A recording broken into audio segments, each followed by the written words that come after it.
I'm Rob Licuria, Senior Editor at Gold Derby, here with Emmy-nominated composer James S. Levine and music supervisor Mark Wike, both of whom worked on The New Look. Guys, one of the absolute highlights of The New Look is the music, so let's dive in. Firstly, James, what was the brief from creator Todd A. Kessler when you signed on to the project? How did you ultimately want to to support and amplify the story? Um, I think the brief was kind of there's no mistakes that you can make. I mean, that's because we have a history of working together. It was a very open and collaborative process, as it always has been with Todd, who we sometimes refer to as Adam. But yeah, it was very open. I mean, I think we wanted to honor the period with kind of strings and kind of that felt like the right tone, but we didn't want it to sound or feel like a period drama. So a lot of the approach is kind of what are we playing? Are we playing the war? Are we playing what's happening behind the character's eyes? Are we, we're learning so much information about these people who are seemingly just fashion icons. But obviously, if you've seen the show, that's sort of just the way that we get into the story of art, the story of war, the story of survival, the story of hope. So we wanted to underscore all of those things, and specifically, in some way through the darkness, allow the music to have a very sort of human quality. Therefore, strings, and there's a lot of piano and voice, and interesting. I think there's interesting colors, and the way we did it is pretty. It's pretty bold. Like it doesn't. Nothing's hidden. It's very exposed. It's yeah, it's a beautiful score. And Mark, when composers are so obviously integral to how a series or film resonates emotionally with its audience, and I really honestly believe that the music supervisor is doing such a similar thing, because when an original composition doesn't quite cut it, you need to find something else to elicit that response. So talk me through typical conversations that you're having during production and post-production about when to lean into James's orchestral score and when it's appropriate to dip into your catalogue of songs that are right for certain moments. Yeah, as James said, it's always a conversation. There's no right or wrong.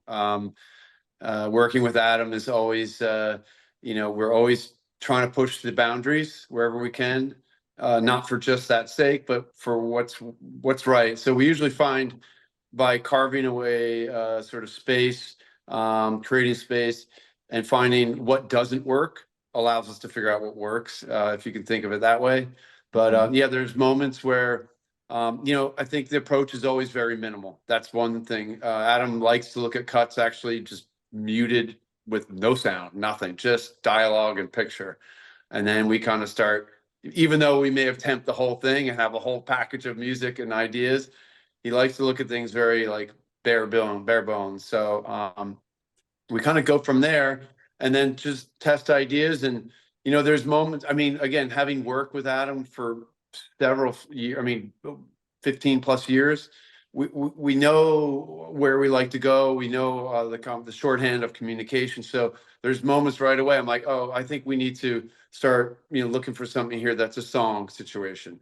And here let's be true to what would be played in this moment. It could be a live, small quartet, a piano in the background, something simple.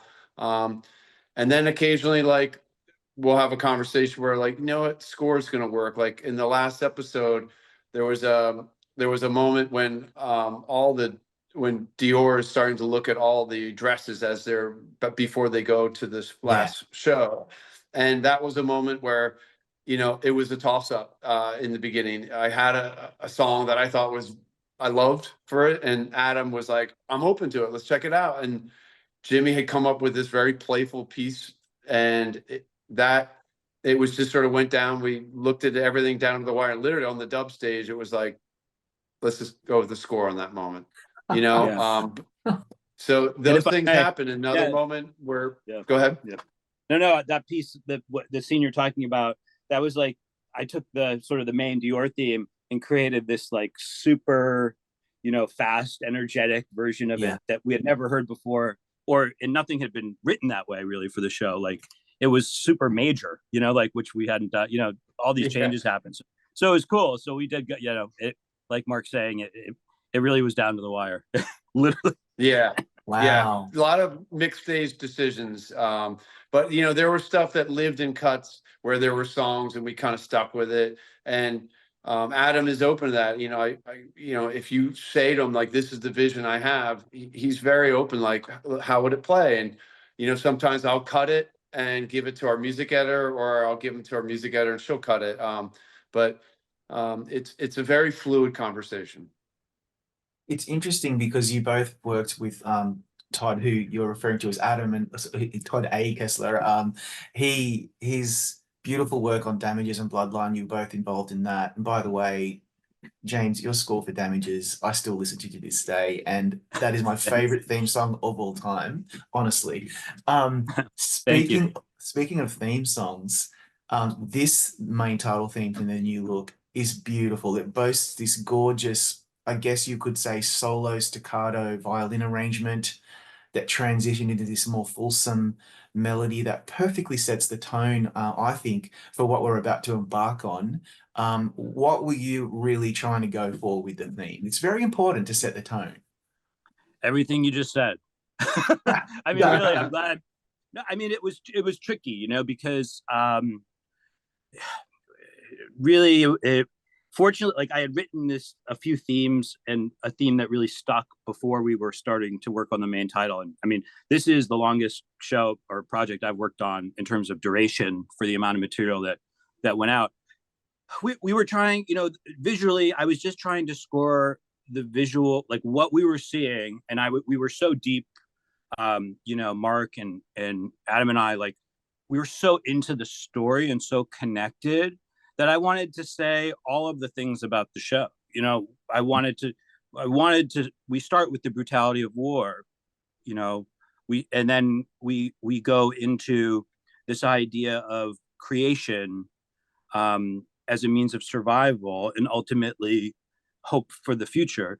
And I think that the narrative of the main title sequence, although it's only a minute long, kind of wants to hit all those things. And it's kind of like, it's pretty like segmented in terms of the visuals, but what I wanted to set out to do was to unify it all, you know, to create to make it musical, for lack of a better word. But really, so music is something where it just naturally, like, the next note is what the next note should be to the average listener. You know, like you can't imagine the note before it with the, you know, so it was kind of that. And we had a meeting and we jammed, you know, over the Zoom, and I went away to the laboratory and just, you know, worked away at it for a bit, you know?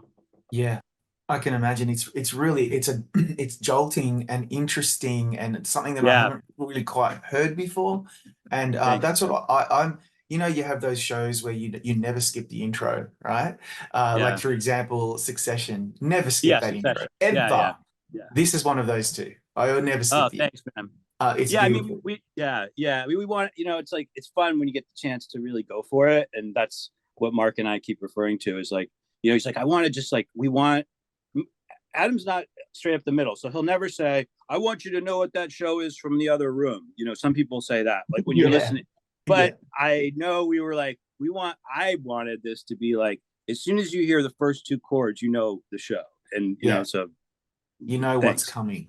Yeah. Any discussion of the music on this show we have to talk about the album, bringing on Jack Antonoff and this team to produce this covers album with the most exciting current artists like Florence Welch, Nick Cave, and Lana Del Rey.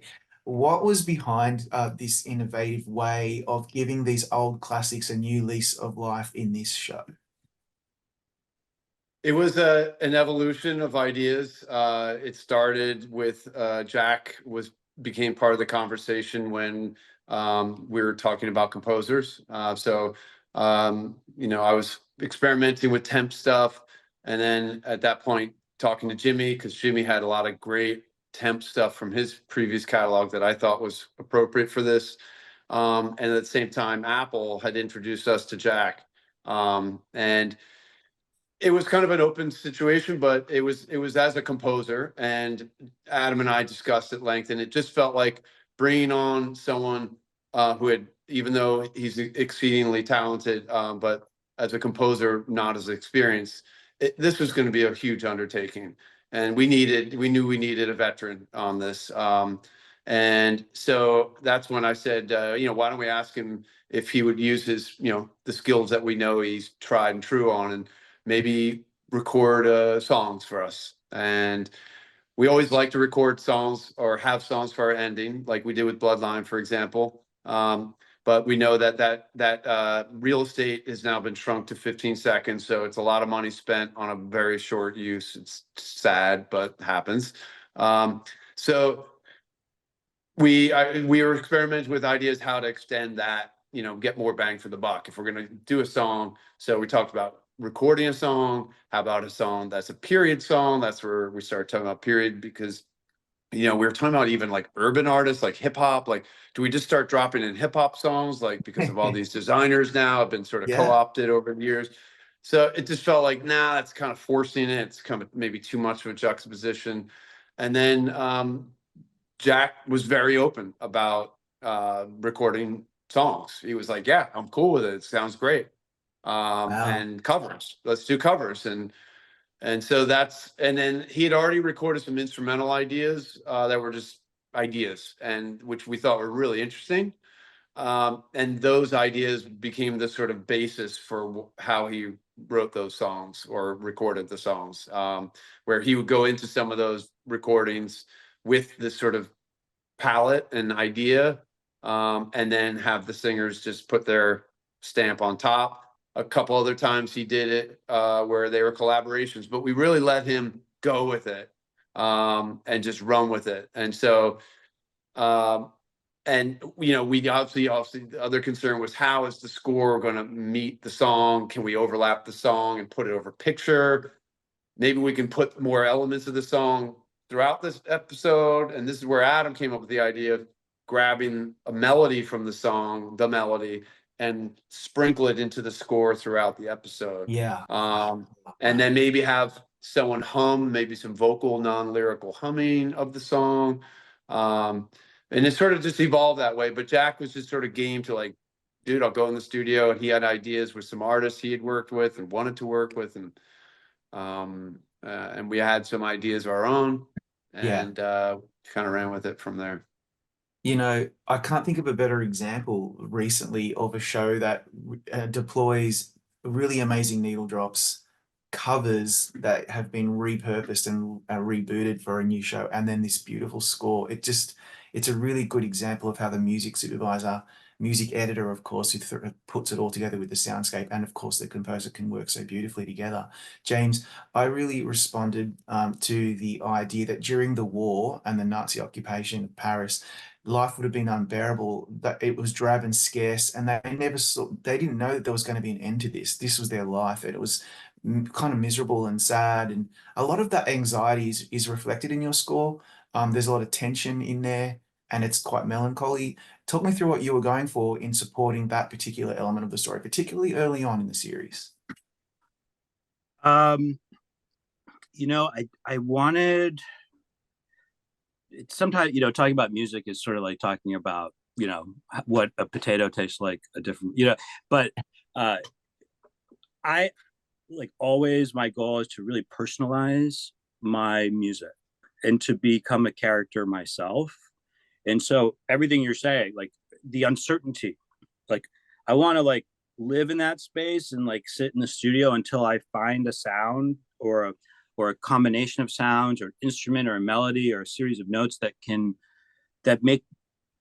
of get me there personally. And then I can believe it enough to go and have accountability for it, to like show it to someone like Mark or Adam. So really, I was going for that sparseness. I mean, technically, I consciously I was recording a lot of solo violin, 5-string violin, and viola in the studio, and probably recording them closer and drier than I've ever done. And more so than you would ever hear them necessarily in a score as well.